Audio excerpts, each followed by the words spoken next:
What if I told you that there's a subway system so deliberately cruel that it was designed, station by station, to be the most segregated metro in human history?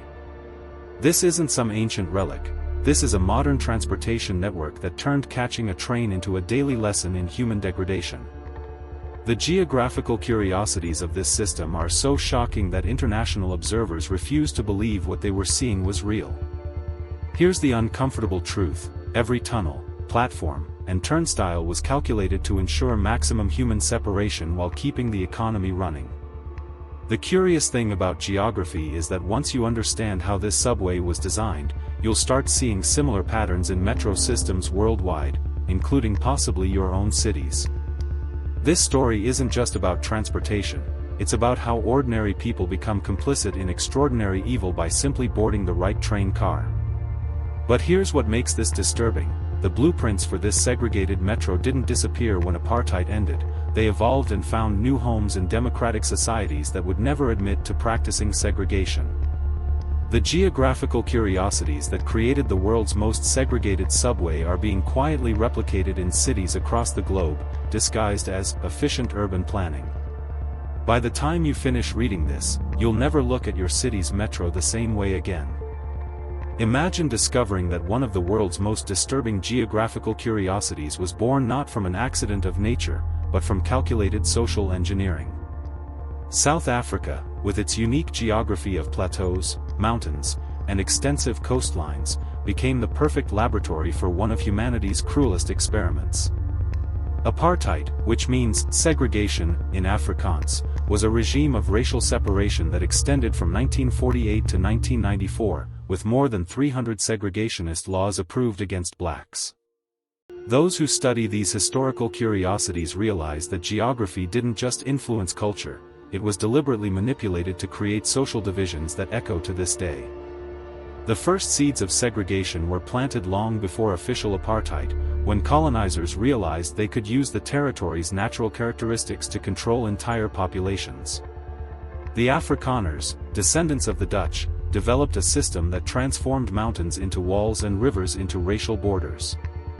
It was in the early 20th century that the foundations of a comprehensive racial segregation program began to be created, with a religious-based nationalist sentiment that held racial purity as its determination. This historical curiosity reveals how ideologies can distort even the human relationship with physical space, creating artificial geography where nature offered integration. What few people know is how this segregationist mentality would eventually shape even urban planning and transportation systems. Cities were designed like racial chessboards, where each piece had its predetermined place. The first public transportation systems weren't just means of locomotion, they were tools of social control that determined who could go where, when, and how. South Africa's urban geography began to be rewritten to serve an ideology, and this transformation prepared the ground for something even more sinister: a subway system that would be designed not to unite, but to further separate an already fragmented society. Here's something that'll blow your mind: the moment when racial prejudice stopped being just social custom and became the actual law of the land. In 1948, South Africa's National Party didn't just win an election, they won the right to engineer one of history's most comprehensive systems of human segregation. The geographical curiosities of this transformation weren't accidental. Every law, every regulation, every seemingly minor rule about where people could sit on a bus was meticulously crafted to reshape the very fabric of society. What started as informal discrimination suddenly had the full weight of government machinery behind it, and public transportation became the testing ground for these radical social experiments. The subway systems and public transport networks that were emerging in major South African cities became laboratories for apartheid ideology. Picture this: engineers and urban planners weren't just designing efficient transportation, they were creating physical manifestations of racial hierarchy. The curious thing about geography during this period is how quickly it could be redrawn with nothing more than paint, signs, and armed enforcement. Suddenly, the same train car that had carried mixed passengers became divided into whites-only and non-whites sections, with barriers as rigid as any mountain range. These weren't just transportation policies, they were geographical curiosities that divided space itself along racial lines. But here's where it gets really fascinating, and deeply disturbing. The apartheid government realized that controlling movement was the key to controlling people's entire lives. If you could dictate how someone traveled to work, you could dictate where they lived, where they shopped, even whom they could marry. The subway became more than just a metro system, it became a daily reminder of one's place in the social hierarchy. Every turnstile, every platform, every ticket booth was designed to reinforce the message that some people belonged and others were merely tolerated. This systematic approach to transportation segregation would soon evolve into something even more sophisticated and cruel, creating patterns of separation that would define urban life for generations. Now we're getting to the really mind-blowing stuff, the moment when architects and engineers became unwitting accomplices in one of history's most systematic forms of social control. The geographical curiosities of apartheid-era subway design weren't just about separate entrances or different seating areas, they represented a complete reimagining of urban space as a tool of oppression. Picture this: every station, every platform, every underground tunnel was meticulously planned to ensure that different racial groups would have minimal contact, even when traveling to the same destinations. The metro system became a three-dimensional maze of segregation, where your skin color determined not just which car you rode in, but which staircase you climbed, which restroom you used, and even which direction you faced while waiting.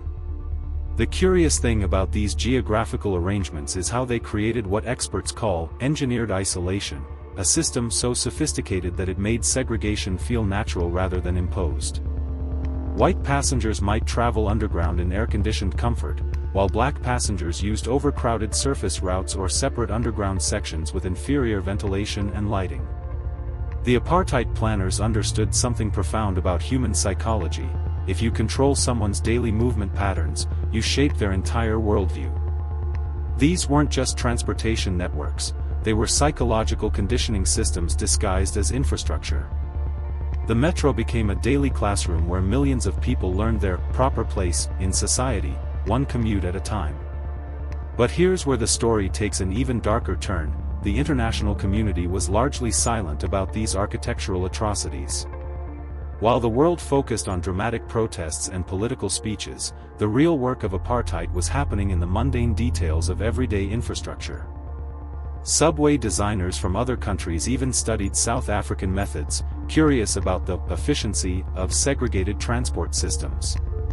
The geographical curiosities of this period reveal how quickly normal people can become complicit in extraordinary evil, simply by doing their jobs without questioning the broader implications.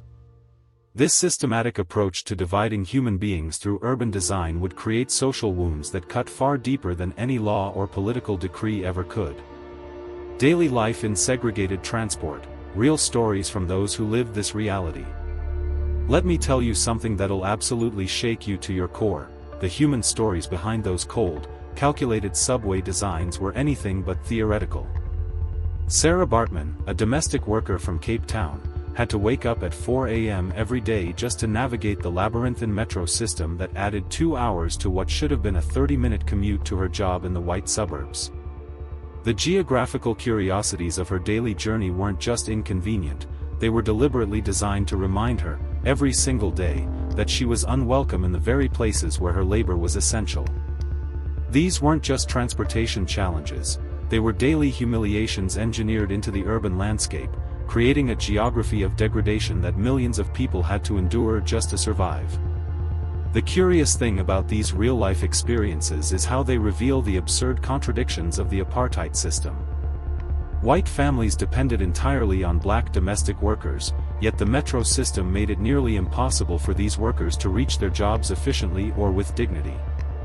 Picture this: a black nanny would spend 3 hours on overcrowded, poorly ventilated subway cars to reach a white household where she'd care for children, cook meals, and maintain a home, only to face the same grueling journey in reverse each evening.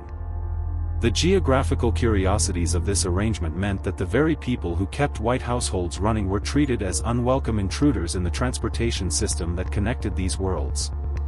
But here's what really gets me fired up about these stories: the incredible resilience and creativity that people showed in the face of systematic dehumanization.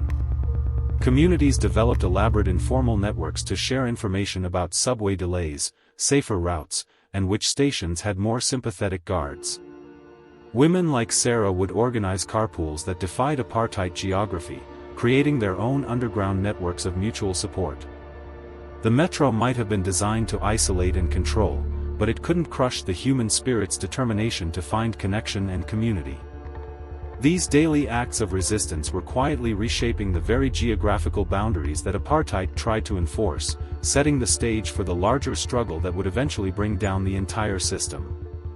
Here's something that'll absolutely blow your mind. Even though apartheid officially ended in 1994, the geographical curiosities of segregated transportation are still shaping South African cities today. Walk through Cape Town or Johannesburg's metro stations, and you'll notice something peculiar. The infrastructure itself tells the story of a divided past that refuses to stay buried. Former, whites-only, stations still tend to be better maintained, have superior lighting, and offer more direct routes to economic centers, while historically black areas continue to be served by overcrowded, underfunded transport links. The curious thing about geography is that once you've carved racial divisions into concrete and steel, those patterns become incredibly difficult to erase, creating what urban planners call infrastructural apartheid, a system where past discrimination lives on in the present through the built environment. The metro systems of post-apartheid South Africa reveal one of the most fascinating geographical curiosities of social change: how physical structures can outlast the ideologies that created them. Today's commuters might not face legal segregation, but they still navigate transportation networks that were designed to separate and exclude. A black professional living in a former township might still face a 2-hour commute to reach the business district, not because of current laws, but because the subway lines were originally built to funnel cheap labor in and out of white areas rather than create genuine connectivity. These aren't just infrastructure problems, they're the ghosts of apartheid geography, haunting every daily commute and perpetuating economic inequality through the simple fact of where the trains go and how frequently they run. But here's where this story gets really interesting and hopeful. Urban planners and community activists are now working to decolonize geography by redesigning transportation networks to serve integration rather than segregation. Projects like the GO-train and bus rapid transit systems represent attempts to create new geographical realities that connect rather than divide communities. The curious thing is that changing apartheid geography requires more than just building new infrastructure. It demands reimagining the very purpose of public transportation from a tool of control to a catalyst for opportunity. This transformation is still underway, and its success will determine whether South Africa can finally overcome the geographical legacy of its segregated past and create transportation systems that truly serve all its people. Global lessons: what other countries can learn from this history to avoid repeating the same mistakes? Here's something that should absolutely terrify and fascinate you at the same time. The geographical curiosities of South Africa's segregated metro system weren't unique to that country, and similar patterns are quietly emerging in cities around the world today. Look at urban planning in cities like Sao Paulo, Mumbai, or even parts of the United States, and you'll notice curious geographical arrangements where affluent neighborhoods enjoy superior subway connections while poor communities are systematically underserved by public transportation. The apartheid model didn't die in 1994, it evolved and spread, disguised as economic efficiency or natural market forces. What makes this so chilling is how easily democratic societies can slip into creating segregated geographies without ever passing a single discriminatory law. They just need to make practical decisions about where to build metro lines and which communities deserve investment. The curious thing about studying these global patterns is how they reveal that transportation segregation often serves as an early warning system for broader social breakdown. When you see subway systems that efficiently connect wealthy areas while leaving poor communities isolated, you're witnessing the geographical foundations of inequality being laid in concrete and steel. Cities like London and Paris are grappling with metro systems that inadvertently recreate class divisions, while rapidly growing metropolises in Asia and Africa face the choice between replicating these mistakes or creating genuinely inclusive transportation networks. The geographical curiosities we observe today in global metro systems often mirror the same logic that created apartheid South Africa, the idea that some people's mobility matters more than others. But here's the incredible opportunity that emerges from understanding this dark history. We now have a roadmap for creating transportation systems that actively promote equality rather than reinforce division. Cities like Medellin, Colombia, have used innovative metro and cable car systems to connect marginalized hillside communities with economic opportunities downtown, literally rewriting the geography of opportunity. The curious lesson from South Africa's experience is that transportation isn't neutral. It's either a tool for liberation or a weapon of exclusion.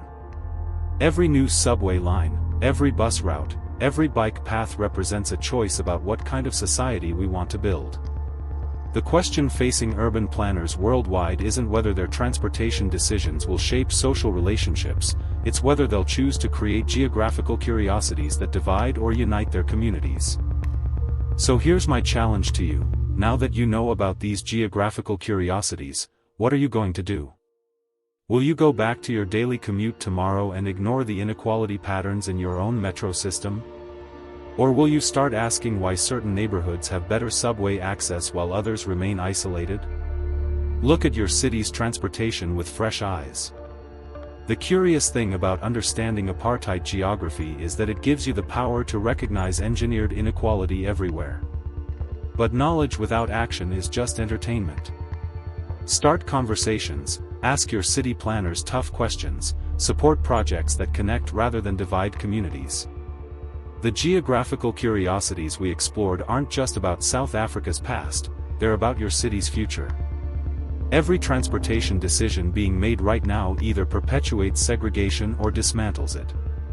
Which side of history do you want to be on? If this opened your eyes to hidden geography of inequality, subscribe to this channel and hit that notification bell. We'll keep exploring how geography shapes power and how understanding these patterns can help you change the world around you.